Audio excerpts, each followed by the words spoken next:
आए हैं, किस मुद्दे को लेकर आए हैं, क्या कहानी है? देखिए कि ये मामला हमारे संज्ञान में आया था 13/6/2024 को।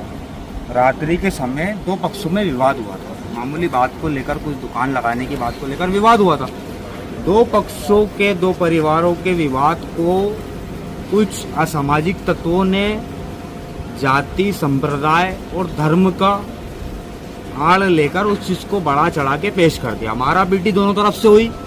एक पक्ष पे कार्रवाई करते हुए 307 की कायमी की गई, बलवा में गिरफ्तारी भी की गई, उन लोगों को जेल भी पहुंचा दिया गया। दूसरे पक्ष पे एफआईआर करी नहीं करी, अभी तक कुछ मामला हमारे संज्ञान में तो नहीं आया, क्योंकि एफआईआर कॉपी हमको बताया परिवारजनों ने, एफआईआर कॉपी दूसरे पक्ष को नहीं दी गई है। दूसरी बात ये कि आए दिन खंडवा जिले को लेके मैं बता दूं, आए दिन ये जो कुछ संगठन है, इसके पहले भी एक फर्जी डॉक्टर जो पूर्व में कानों के मेल साफ करता था, उनने बड़े बम स्थित सीएसपी ऑफिस में खड़े होकर कहा था कि 15 मिनट के लिए पुलिस को हटा दो, हम मुसलमानों को मारने, काटने और नरसंहार की बात उसने किया था। आज दिनांक तक भी उस बात को कमोवेश 1 साल से ज्यादा हो गया, उस फर्जी डॉक्टर पे अब तक कोई एफआईआर नहीं की गई।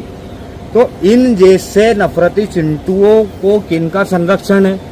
ये प्रशासन के सर पे बैठकर किस तरह तांडव कर रहे। कल एक फर्जी देखा मैंने, कोई संगठन का अध्यक्ष है, वो कह रहा है कि आगजनी होगी, चक्का जाम होगा, इसका जिम्मेदार प्रशासन होगा।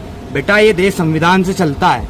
संविधान की मूलभूत भावना ये है कि ये देश अनेकता में एकता की पहचान के रूप में जाना जाता है।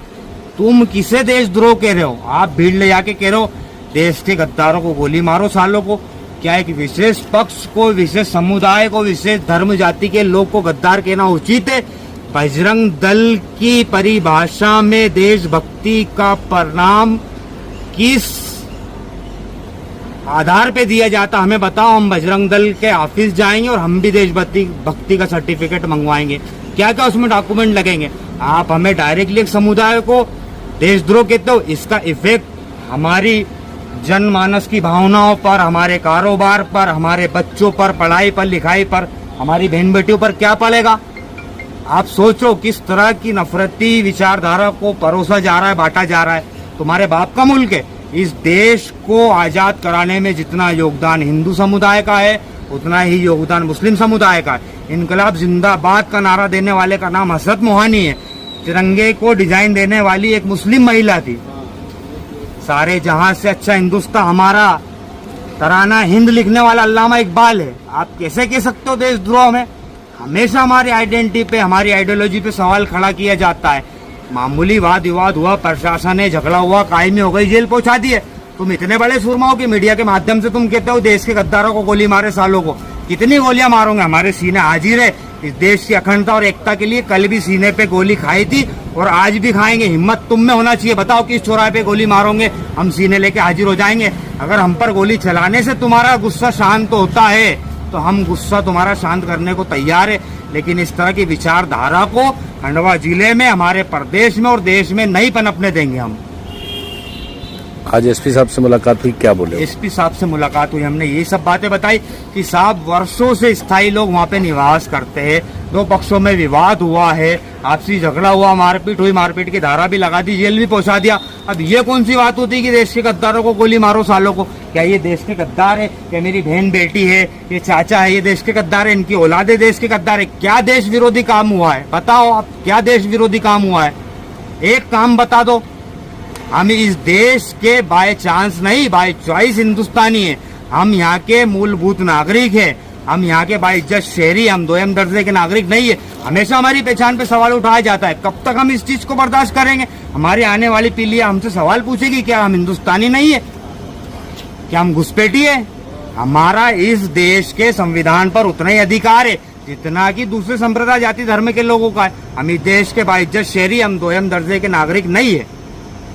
परिचय दे दीजिए आप। अशफाक सीगड़, मैं पार्षद हूँ कारवाली का, खंडवा का बेटा हूँ। अपनी कौम की बात को, खंडवा की बात को हमेशा से उजागर करता रहा हूँ और इस देश की एकता अखंडता की रक्षा हमने स्वयं की है। संविधान को बचाने की लड़ाई लेके निकले हैं। संविधान को बचाना क्या होता है? एक 30 साल का लड़का निर्दलीय चुनाव लड़के जीतता है और आज यहाँ पे खड़े होकर आवाज उठाता है। और ये ज्ञापन के माध्यम की आवाज मैं आपको इस मीडियम के माध्यम से कहना चाहता हूँ कि जब उस जाहिल ने कहा कि देश के गद्दारों को गोली मारो सालों को, तो मीडिया का सवाल बनता था कि आपके सामने कौन देश के गद्दार है, आप किसके लिए नारे लगवा रहे हो, किसको गोली मारने, हिंसा को उकसाने की बात कहते। मैं कहता हूँ उस जाहिल पर FIR की जाए। आप हमारी बहन बेटियों की गालों पे तमाचा मार रहे हो, इनकी बेहुरमती कर रहे हो, इनकी अजमत और इज्मत से खेल रहे हो।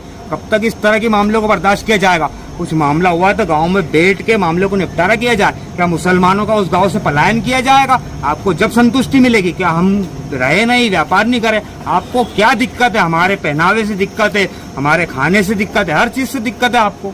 आप सुकून से रहने नहीं देते, हमारे त्योहारों से दिक्कत है। हम एक ही बात कहते हैं, आप आपके धर्म को मानो, यह आपका मौलिक अधिकार है, आपका धर्म सर्वश्रेष्ठ है, आप ये कह सकते हो। लेकिन आप दूसरे धर्म को गाली नहीं बोल सकते। ये अभिव्यक्ति की आजादी नहीं है, ये कानूनी अपराध है। बोलो साहब। हाँ शहजाद भाई बताओ। कहीं नहीं, कहने का ये मतलब है गोली मारो सालों को जो इन्होंने कल नारा दिया यहाँ पे ज्ञापन देते टाइम, ये गोडसे वाली विचारधारा है। गोडसे की विचारधारा के अंदर हमेशा यही हुआ, गोली, लठ, बम, तलवार, धमकी दे रहे हो, खुलेआम धमकी दे रहे हैं। मैं तो कहना चाहूँगा प्रशासन पे उन पर सख्त से सख्त कार्रवाई करे। और जो उन्होंने ये नारा लगाया कि एक पक्ष को दूसरे पक्ष को जो उन्होंने कहा कि गोली मारो सालों को, तो मेरा ये कहने का मतलब है कि भैया इनके ऊपर प्रशासन कब केस दर्ज करेगा कि बस एक ही पक्ष